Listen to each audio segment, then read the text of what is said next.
Big సెవెన్లో last topic చూద్దాం. అప్పుడు జో బైడెన్, ఇప్పుడు డొనాల్డ్ ట్రంప్. వీరి పార్టీలు వేరైనా ఒక విషయంలో మాత్రం ఇద్దరు ఒకే కోవకు చెందినవారు అనిపిస్తోంది.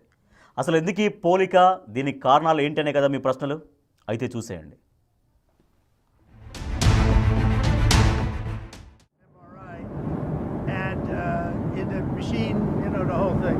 And it was perfect. Yeah. Can you say what in particular? You could ask the doctors. In fact, we have doctors traveling with us, but I think they gave you a very conclusive. Nobody has ever given you reports like I gave you. And if I didn't think it was going to be good, either I would let you know negatively, I wouldn't run, I'd do something. But the doctor said some of the best reports for the age. America అధ్యక్షుడు Donald Trump తన medical checkup కు సంబంధించి చేసిన వ్యాఖ్యలివి. తనకు MRI చేశారని, అంత perfect గా ఉందంటూ అనౌన్స్ చేశారాయన. నిజానికి ట్రంప్ ఆరోగ్య పరిస్థితిపై చాలా రోజుల నుంచి అనేక రకాలుగా ప్రచారం జరుగుతోంది. అలాంటి సమయంలో ట్రంప్ వైద్య పరీక్షలు చేయించుకోవటం, అంతా బాగుందని చెప్పటం అంటే తప్పుడు ప్రచారానికి చెక్ పెట్టడానికి అని అర్థమవుతుంది. కానీ నిజంగా ట్రంప్ ఆరోగ్యంగానే ఉన్నారా?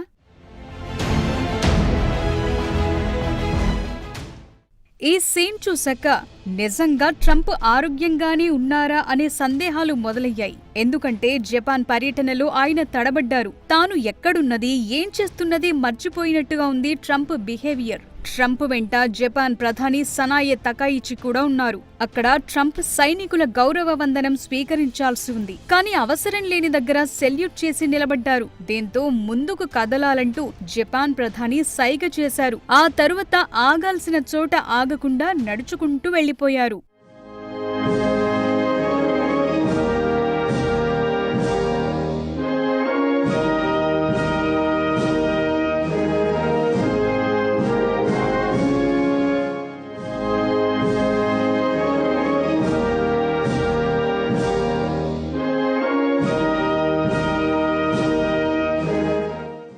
అక్కడితో అయిపోలేదు.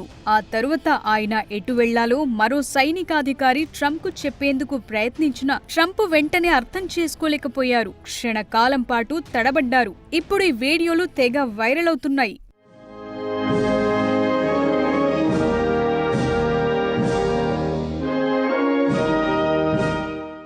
ఇప్పుడే కాదు, ట్రంప్ ఇంతకు ముందు కూడా ఇలానే తడబడ్డారు. పేర్లు చెప్పటంలో ఇబ్బందులు పడ్డారు. ఇండియా బదులు ఇరాన్ అని చెప్పటం కూడా జరిగింది. దీంతో అధ్యక్షుడికి మతిమరుపు మొదలైందనే చర్చ అమెరికాలోనే కాదు, ప్రపంచ దేశాల్లో కూడా మొదలైంది. కానీ వైట్ హౌస్ మాత్రం అలాంటిదేమీ లేదని చెప్తోంది.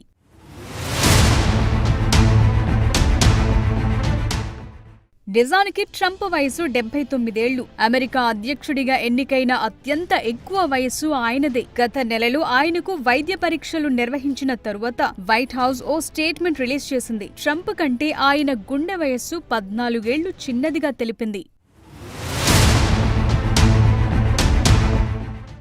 నిజానికి మాజీ అధ్యక్షుడు జో బైడెన్ విషయంలో కూడా ఇలానే జరిగింది. అప్పట్లో జో బైడెన్ కు మతిమరుపు వచ్చిందంటూ ట్రంప్ నానా ఆరోపణలు చేశారు. ఆ తరువాతే ఆయన అధ్యక్ష పోటీల నుంచి తప్పుకున్నారు. ఇప్పుడు ట్రంప్ పై కూడా అలాంటి ఆరోపణలే వస్తున్నాయి. జూలైలో ట్రంప్ తన కాళ్ల దిగువ భాగంలో వాపు, కుడి చేతిలో గాయాల సమస్యలను ఎదుర్కొన్నారు. ఇప్పుడేమో ఏకంగా మతిమరుపు ఆరోపణలొచ్చాయి.